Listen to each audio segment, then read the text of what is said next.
ಹಾವೇರಿಯಲ್ಲಿ ಲೋಕ ರೈಡ್ ಸಂದರ್ಭದಲ್ಲಿ ಅಧಿಕಾರಿಯೊಬ್ಬರು ಹೈಡ್ರಾಮಾ ಮಾಡಿದ್ದಾರೆ. 9 ಲಕ್ಷ ಹಣವನ್ನ ಗಂಟು ಕಟ್ಟಿ ಕಿಟಕಿ ಮೂಲಕ ಬಿಸಾಡ್ಬಿಟ್ಟಿದ್ದಾರೆ ಅಧಿಕಾರಿ. ಹಾವೇರಿಯಲ್ಲಿ ಇವತ್ತು ಲೋಕ ರೈಡ್ ಆಗಿತ್ತು. ಈ ಸಂದರ್ಭದಲ್ಲಿ ಅಧಿಕಾರಿಯೊಬ್ಬರ ಹೈಡ್ರಾಮಾ ಹೇಗಿತ್ತು ಅಂತಂದ್ರೆ 9 ಲಕ್ಷ ರೂಪಾಯಿ ಹಣವನ್ನ ಗಂಟು ಕಟ್ಟಿ ಬಿಸಾಡ್ತಾರೆ ಕಿಟಕಿ ಮುಖಾಂತರ.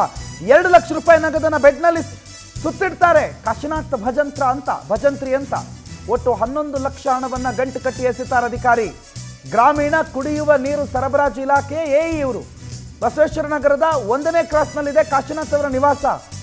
ಲೋಕಾಯುಕ್ತ ಪೊಲೀಸರೀಗ ಶೋಧ ಕಾರ್ಯವನ್ನು ಮುಂದುವರಿಸಿದ್ದಾರೆ. ಕಡತಗಳ ಪರಿಶೀಲನೆ ಆಗ್ತಾ ಇದೆ, ಅವರ ನಿವಾಸದಲ್ಲಿ ದಾಖಲೆಗಳ ಪರಿಶೀಲನೆ ಆಗ್ತಾ ಇದೆ. ಆದರೆ ಕುಡಿಯೋ ನೀರನ್ನ ಒದಗಿಸಬೇಕಾಗಿದ್ದಂಥ ಎಇ ಮನೆಯಲ್ಲಿ 10 ಲಕ್ಷ 11 ಲಕ್ಷ ಹಾರ್ಡ್ ಕ್ಯಾಶ್ ಪತ್ತೆಯಾಗಿದೆ ಅಂತಂದರೆ ಎಷ್ಟು ಅಕ್ರಮ ನಡೀತಾ ಇದೆ ಅಂತ. ಮತ್ತು ಆ ದುಡ್ಡು ಒಂದು ವೇಳೆ ದುಡಿದಿದ್ದಾಗಿದ್ರೆ, ಕಷ್ಟಪಟ್ಟು ದುಡಿದಿದ್ದಾಗಿದ್ರೆ ಬೆಡ್ಶೀಟಲ್ಲಿ ಸುತ್ತು ಬಿಸಾಡ್ತಿರ್ಲಿಲ್ಲ. 8 ಲಕ್ಷ ಹಣವನ್ನು ಒಂದಿಷ್ಟರಲ್ಲಿ ಸುತ್ತು ಬಿಸಾಡ್ಬಿಡ್ತಾರೆ. 2 ಲಕ್ಷವನ್ನು ಬೆಡ್ಶೀಟ್ನಲ್ಲಿ ಬೆಡ್ಡಡಿಗಡೆ ಔಸಿಡ್ತಾರೆ. ಒಟ್ಟು 11 ಲಕ್ಷ ಹಣ ಹೀಗೆ ಸಿಕ್ಕಿದೆ. ಇನ್ನೆಷ್ಟಿದೆಯೋ ಅಧಿಕಾರಿಗಳಿಗಾಗಲೇ ಮನೆಯಲ್ಲಿ ತಲಾಶ್ ನಡೆಸ್ತಿದ್ದಾರೆ. ದಾಖಲೆಗಳ ಪರಿಶೀಲನೆ ಆಗ್ತಿದೆ, ಕಡತಗಳ ಪರಿಶೀಲನೆ ಆಗ್ತಿದೆ.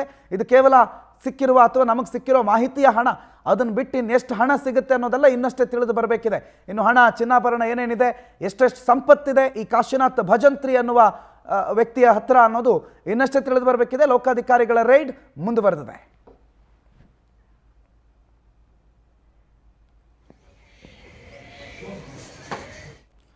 ವೀರೇಶ್ ಈ ಬಗ್ಗೆ ಮಾಹಿತಿ ಕೊಡ್ತಾರೆ, ಫೋನ್ ಸಂಪರ್ಕದಲ್ಲಿ ಜಾಯ್ನ್ ಆಗಿದ್ದಾರೆ. ವೀರೇಶ್, 11 ಲಕ್ಷ ಹಣವನ್ನು ಹೊರಗಡೆ ಬಿಸಾಡ್ತಾರೆ ಅಂತಂದ್ರೆ ಇನ್ನು ಮನೆ ಒಳಗಡೆ ಎಷ್ಟಿದೆ, ಏನೇನು ದಾಖಲೆಗಳು ಈವರೆಗೆ ಸಿಕ್ಕಿದೆ?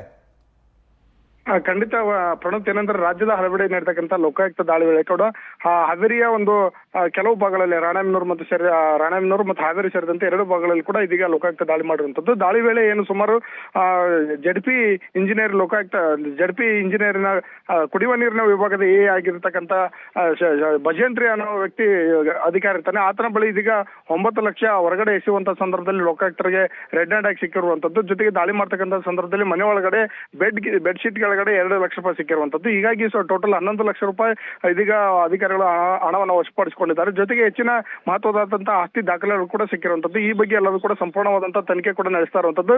ಇನ್ನೊಂದು ಪ್ರಮುಖವಾದ ಮಾಹಿತಿ ಏನಂತಂದ್ರೆ, ಕೆಲವೊಂದಿಷ್ಟು ಇಲಾಖೆಯ ಅಧಿಕಾರಿಗಳಿಂದ ಚುನಾವಣೆಗೆ ಹಣ ಹೋಗಿತ್ತು ಅನ್ನೋ ಮಾತು ಕೂಡ ಇರುವಂತದ್ದು. ಈ ಆಧಾರದ ಮೇಲೆ ಇವತ್ತು ಲೋಕಾಯುಕ್ತ ದಾಳಿ ಮಾಡಿರುವಂತದ್ದು.